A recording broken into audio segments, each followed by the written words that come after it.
Everyone, রেলওয়ের তরফ থেকে আবার একটি নতুন বিজ্ঞপ্তি জারি করা হয়েছে, যেখানে শূন্যপদ রয়েছে 2424টি শূন্যপদ রয়েছে। 2424টি শূন্যপদে নতুন করে কর্মী নিয়োগের বিজ্ঞপ্তি প্রকাশ করা হয়েছে, যেখানে শুধুমাত্র মাধ্যমিক পাস যোগ্যতায় তুমি আবেদন করতে পারছো। এই পশ্চিমবঙ্গ রাজ্যের 23টি জেলা থেকে ছেলে মেয়ে সকলেই আবেদন করতে পারছো। কোন রকম এক্সাম কিন্তু তোমাকে দিতে হবে না, শুধুমাত্র ডিবি অর্থাৎ ডকুমেন্টস ভেরিফিকেশনের মাধ্যমেই তোমার নিয়োগ করা হবে। তো তোমরা যারা যারা চাইছো যে রেলওয়েতে চাকরি করবে, তো তোমাদের জন্য ভালো একটি অপরচুনিটি এবং ভালো একটি সুযোগ এসেছে। হ্যাঁ বন্ধুরা, তোমরা ঠিকই শুনেছো, 2424টি ভ্যাকেন্সিতে কিন্তু নিয়োগ চলছে, যেখানে শুধুমাত্র ডকুমেন্টস ভেরিফিকেশনের মাধ্যমেই তোমাদের আবেদন নিয়োগ করা হবে। তো পুরো ডিটেলস ইনফরমেশন তোমাদেরকে আমি দিয়ে দেওয়ার চেষ্টা করব এই ভিডিওটির মাধ্যমে। তো ভিডিওটি প্রথম থেকে শেষ পর্যন্ত কন্টিনিউ দেখো, আর এরকমই ভিডিও সবার প্রথমে পাওয়ার জন্য চ্যানেলটিকে সাবস্ক্রাইব করে পাশে দেওয়া বেল আইকনটিকে প্রেস করে নিও। তো চলো আমি অফিসিয়াল ওয়েব পিডিএফটি ওপেন করে নিই। তো দর্শক বন্ধু, তোমরা সকলেই দেখতে পাচ্ছ যে আমি রেলওয়ের যে অফিসিয়াল ওই পিডিএফ আছে সেইটি আমি তোমাদের সামনে ওপেন করে নিয়েছি। তো দেখো, এখানে হচ্ছে রেলওয়ে রিক্রুটমেন্ট সেল, এখানে যে তাদের অনলাইন অ্যাপ্লিকেশান ওপেনিং হচ্ছে কত 16/7/2024, অর্থাৎ অনলাইনে কিন্তু অ্যাপ্লিকেশান শুরু হয়ে গিয়েছে। তোমরা যারা যারা ভাবছো যে অনলাইনে অ্যাপ্লিকেশান করবে, তোমরা অনলাইনে অ্যাপ্লিকেশানটি করে দিতে পারো। চলবে কত তারিখ পর্যন্ত? 15/8/2024, অর্থাৎ আগস্ট মাসের 15 তারিখ পর্যন্ত অ্যাপ্লিকেশান তোমরা করতে পারবে। তো যারা যারা অ্যাপ্লিকেশান করবে ভাবছো, তারা চটপট অ্যাপ্লিকেশানটি করে দাও।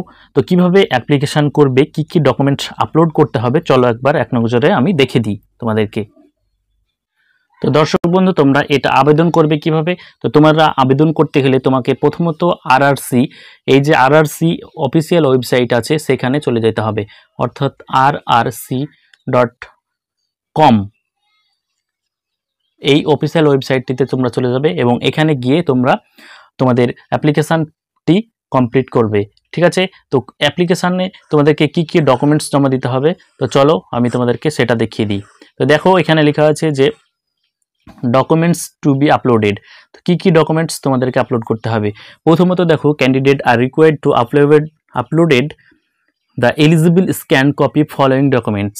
প্রথমত দেখো, এসএসসি স্ট্যান্ডার্ড, অর্থাৎ তোমাকে 10 পাস, অর্থাৎ 10 পাসের মার্কশিট কিন্তু তোমাকে আপলোড করতে হবে।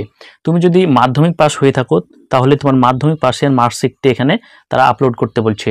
Certificate for the proof of date of birth, তোমাকে ডেট অফ বার্থের প্রুফ হিসাবে আপলোড করতে হবে। সেটা হতে পারে তোমার মাধ্যমিকের অ্যাডমিট কার্ড হতে পারে, বা মার্কশিট হতে পারে, বা স্কুল লিভিং তোমার সার্টিফিকেটও হতে পারে। ঠিক আছে? তারপরে বলা হচ্ছে candidate marksheet for wall semester of trade which applicable, অর্থাৎ তোমার যদি কোনো ট্রেড সার্টিফিকেট থাকে, তাহলে তার মার্কশিটটাও এখানে আপলোড করতে বলছে। তারপরে বলছে national trade certificate issued NCVT থেকে তোমার যে ট্রেড সার্টিফিকেটটি আছে সেটা তোমাদেরকে আপলোড করতে বলছে। কাস্ট সার্টিফিকেট SC ST, সেটা তোমাদেরকে অ্যাপ্লাই করতে বলছে প্যারা 8.5। তো 8.5-এ কী আছে চলো আমি সেটা তোমাদেরকে দেখিয়ে দিচ্ছি।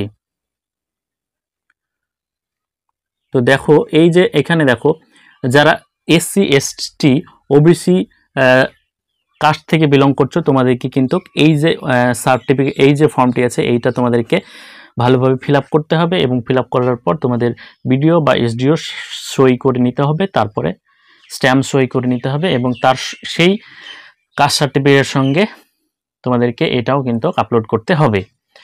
এটা যারা SC ST ছিল তাদের, আর যারা OBC আছো তোমাদেরও কিন্তু ফরম্যাট তারা দিয়ে দিয়েছে। এই দেখো, এখানে দেখো আদার্স ব্যাকওয়ার্ড ক্লাসেস, যারা OBC থেকে বিলং করছে অ্যানেক্সার 2-তে কিন্তু তাদেরও ফরম্যাটটা তারা দিয়ে দিয়েছে। এই ফরম্যাটে তোমাদেরকে ফিল আপ করে জমা দিতে হবে। যারা ফিজিক্যালি হ্যান্ডিক্যাপ আছো তাদের ক্ষেত্রে এই যে ফর্মটি দেখতে পাচ্ছ, এই ফর্মটি তোমাদেরকে ফিল আপ করে তার সঙ্গে অ্যাটাচ করে জমা দিতে হবে। তো বুঝতেই পারছো, যারা কাস্ট সার্টিফিকেট বা কাস্ট থেকে বিলং করছো তোমাদেরকে কিন্তু এই সমস্ত ফর্ম্যাটে ফর্মটি ফিল আপ করে জমা দিতে হবে। এবার এখানে দেখো বলা আছে যে disability certificate in case PWD candidate. Disability certificate যদি থাকে, তোমার পিডাব্লিউডি ক্যান্ডিডেট হয়ে থাকো, তাহলে তোমাদেরকে সেটাও কিন্তু এখানে তারা আপলোড করতে বলছে। আর তারপরে কি বলেছে, ডিসচার্জ সার্টিফিকেট। ডিসচার্জ সার্টিফিকেট যদি থাকো, অর্থাৎ তুমি যদি এক্সাইজ মেন হয়ে থাকো, তাহলে তুমি সেটা আপলোড করবে, যদি না হও তাহলে আপলোড করার দরকার নেই। এখানে বলা আছে certificate candidates must ensure to upload all documents in proper format during documents verification. If it is noticed that documents uploaded will be certified, this regarding candidate to such candidate as level to cancelled।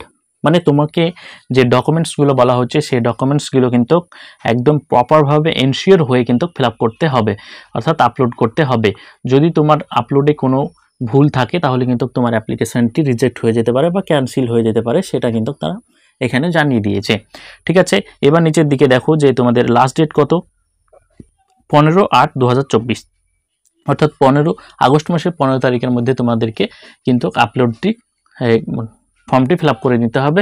সন্ধ্যা 5টার আগে কিন্তু তোমাদের ফর্মটি fill up করে নিতে হবে, অর্থাৎ 15/8/2024 সন্ধ্যে 5টা PM এর মধ্যেই তোমাকে ফর্মটি ফিল আপ করে জমা দিয়ে দিতে হবে। ঠিক আছে, এই হচ্ছে তাদের বলে দিয়েছে। তো এখানে তোমাদেরকে কি বলে রাখি যে চলবে, ট্রেনিং চলাকালীন কিন্তু তোমাদেরকে তারা কিন্তু কত 7,000 টাকা পার মান্থ পেমেন্ট করবে তোমাদেরকে, এবং তোমাদের থাকা খাওয়ার যে সমস্ত সুবিধা সেগুলো কিন্তু তারা করে দেবে। ঠিক আছে, এবার তোমাদেরকে বলে রাখি যে তোমাদের কি মানে কিভাবে নিয়োগটি করা হবে। তো তোমাদের নিয়োগ কিন্তু বলে রাখলাম যে ডিবি অর্থাৎ ডকুমেন্টস ভেরিফিকেশনের মাধ্যমে কিন্তু তোমাদের নিয়োগটি করা হবে। তো তোমরা ডকুমেন্টস যখন আপলোড করবে সেই ডকুমেন্টসটি ভালোভাবে আপলোড করে দেবে, এবং এই ডকুমেন্টসটি কোথাও তোমাদেরকে পাঠাতে হবে না, অনলাইনের মাধ্যমে আপলোড করে দিলেই হয়ে যাবে। এবং এই যখন ডকুমেন্টস ভেরিফিকেশন হবে তখন কিন্তু তোমাদেরকে সেই প্রিন্ট আউটটি সঙ্গে করে নিয়ে যেতে হবে, এবং তারা কিন্তু ভেরিফিকেশন করে দেখতে পারে। তো এই ছিল আজকের আপডেটটি, তোমাদেরকে জানিয়ে দিলাম। যদি ভালো লাগে লাইক দেবে, চ্যানেলটিকে সাবস্ক্রাইব করে নেবে।